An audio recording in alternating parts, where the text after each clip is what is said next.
Hello, motivators. There is a disease that is extremely contagious that keeps people in their beds and robs them from the quality of life that they deserve. And if you have this, whatever you got to do, you need to get rid of it. I want to tell you all about it in a few moments.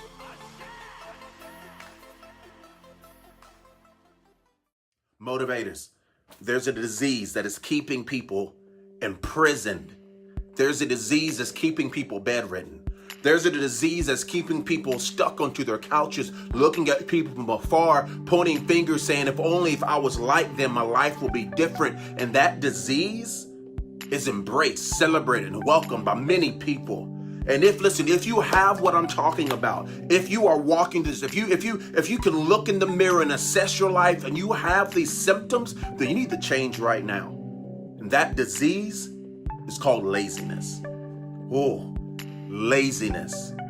Yes, it is a debilitating, it is a disease, it is a mindset, it is a way of life that is robbing people from the quality of life that they can live. It is a mindset and a characteristics that will keep people on their couch looking at successful people from afar and excusing themselves, saying, if I only had it like them, then my life will be different. Thinking that success is like a lottery ticket that you scratch, that success or the way of life that they desire will never happen. Because they treat it as if it's some fairy dust that's sprinkled upon their life. But no, many successful people, they didn't start that way. They fought, they grind, they worked. Listen, if you have laziness, you struggle with laziness, you need to hear this, and it is about time you hear the alarm clock of your life. You need to stop pressing the snooze button of your purpose, saying, I'm going to lay in the bed of compromise a moment longer. But you need to stand up, rise up, and get to work. First and foremost, before I go any further, you need to know there's a difference between laziness and rest. See, I'm not saying don't live a quality of life where you don't have a time of vacation, you don't have a time of rest, because that's not healthy. It's not healthy not to rest. It's important to rest. But there's a difference between laziness and rest. Resting is when someone does an action or does a work, and they rest to rejuvenate, to get back to work.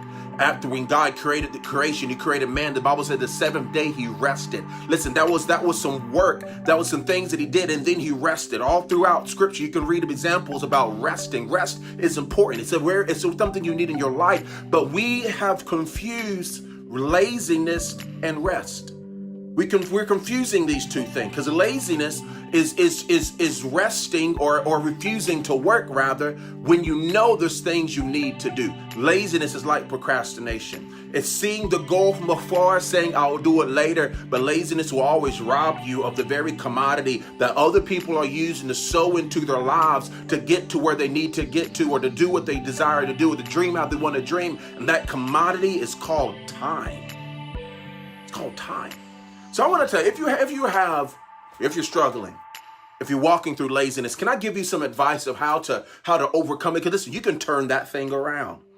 You can have a way of life that you desire. You can have the life that you're looking for, but it's not going to happen by shoulda, coulda, wouldas, and wishful thinking. It's going to happen by some work. You're going to have to grind. You're going to have to roll up your sleeves.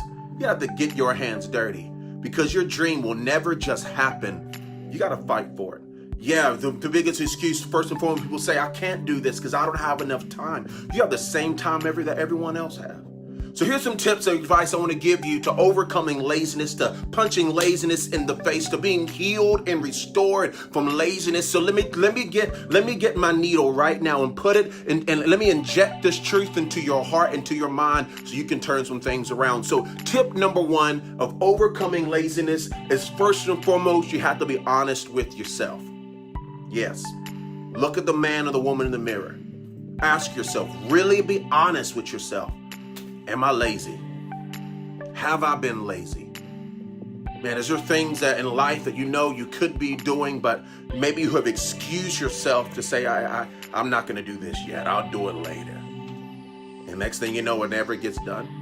Remember, like I said before, the difference between laziness and rest. I'm not talking about resting to prepare you, to rejuvenate, to continue to do what you're called to do, what you desire to do, what you're dreaming to do. But no, laziness is saying, you know what, I'm going to do that later when you can do it now.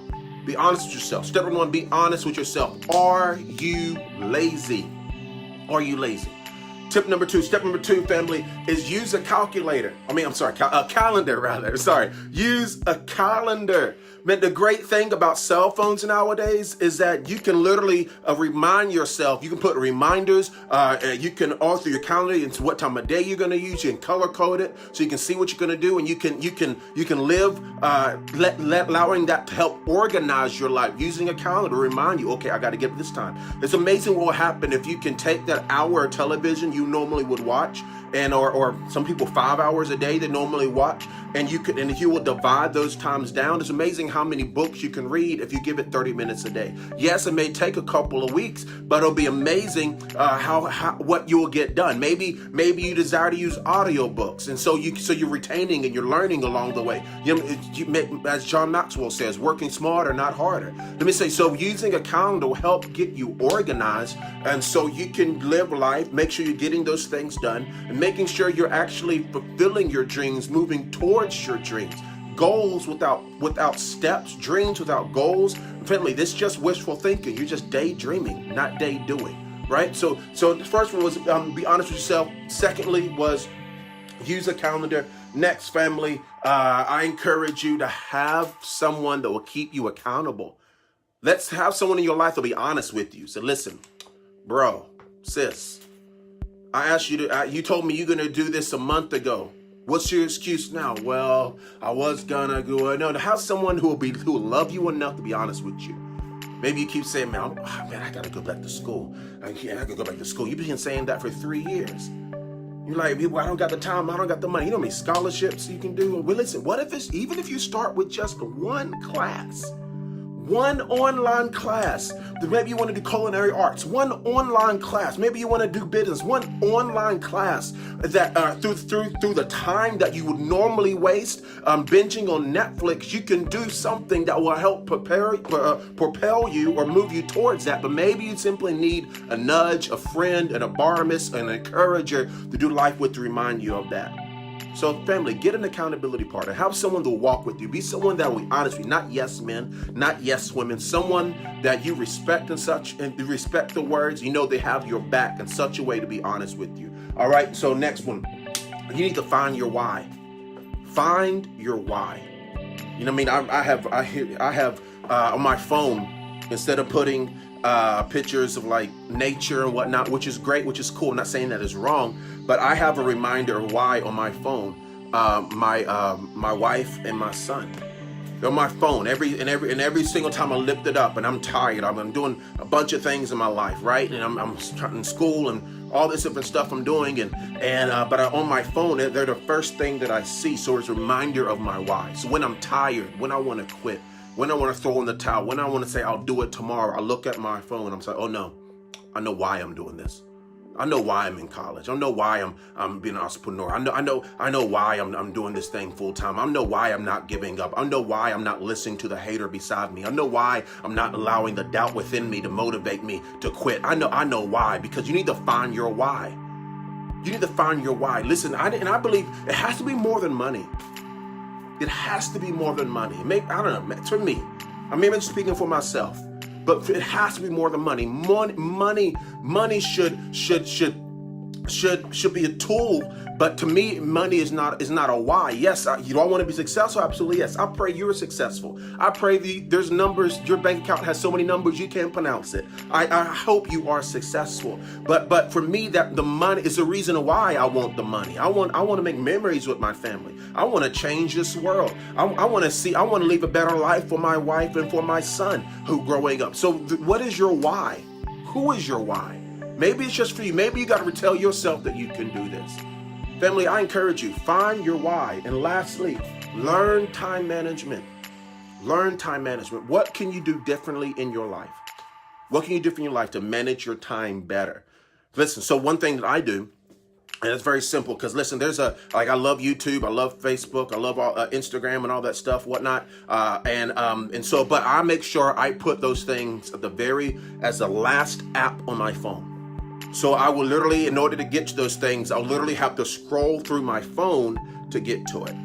All right, and so what happens is that you pick up your phone, and let's say you're just chilling and whatnot, and next thing you know, you open up like, oh, there's Instagram, and next thing you know, boom, 30 minutes later, you've been reading everyone else's things, but you could have been reading a book, you could have been reading in your class, you could have been doing something, you could have been answering emails, you could have been making business deals or business calls, you could have been following up on family, you could have been doing something, right? That is connected to your aspirations, your desires, and your dreams. But yet you're stuck on social media. You're stuck on those time loops. You need to realize what your ROI is, what your return on investment, what you gotta ask yourself what you're doing right now with your time. What is the return on investment? Is it worth it? Is it worth it? Is what you're doing right now gonna benefit your tomorrow? Think about that. Time management. Again, all these things are connected. Time in. And so again, one thing I do, I put my social media stuff on my far screen. I put all my productivity and emails and things I'm doing on my first screen. And when I'm chilling, because again, rest is important, right? I'm not negating that. I'm not trailing you to live this life where you fall more in love with the grind than you have no rest. That is unhealthy. Unhealthy. I'm talking about longevity, not something that's Instagram cute. No, I'm talking about the reality of it. It's time to grind. And so maybe you have a little bit of rest and time, but for me, because I had to turn some things around in my life, I actually, where is it at? Actually have a timer. I have a timer. And so it helped me to regiment my life, right? And to say, okay, I'm going to regiment this amount of time to this. And so now I don't use a timer at all, because I have created a place of pattern, a repetition, and a structure in my life for these regards. Right? So learn time management. So one more time, these are my tips. Be honest with yourself. Tip number 2, what is it? Use a calendar. Tip number 3, what is it? I'm looking because I wrote it down over there. Tip number 3, what is it? Have an accountability partner. Tip number 4, what is it? Find your why. And lastly, tip number 5, to overcoming and being healed from this disease called laziness. Learn time management. Family, that's it. Motivators. So I want to hear, what are some things that you can do, that you do, and later in the comment sections right now, that you do that helps, keeps you motivated, that keeps you from being infected with this disease called laziness. Because you got to turn some things around. And I believe if anyone can do it, it's you. My heart for this channel. Yeah, we do big and tall. Got a great video we're going to record tomorrow. Big and tall. I'm 6'6", and finding clothes and shoes and items for life the struggle is mad real. And so this is a place you can come for that. But also, this is my heart for this channel, is to be an oasis of hope in a desert of hopelessness. And I pray that you are encouraged in this place, in this channel, in this atmosphere, in this home, as we encourage each other. So let me encourage you. Stop being lazy.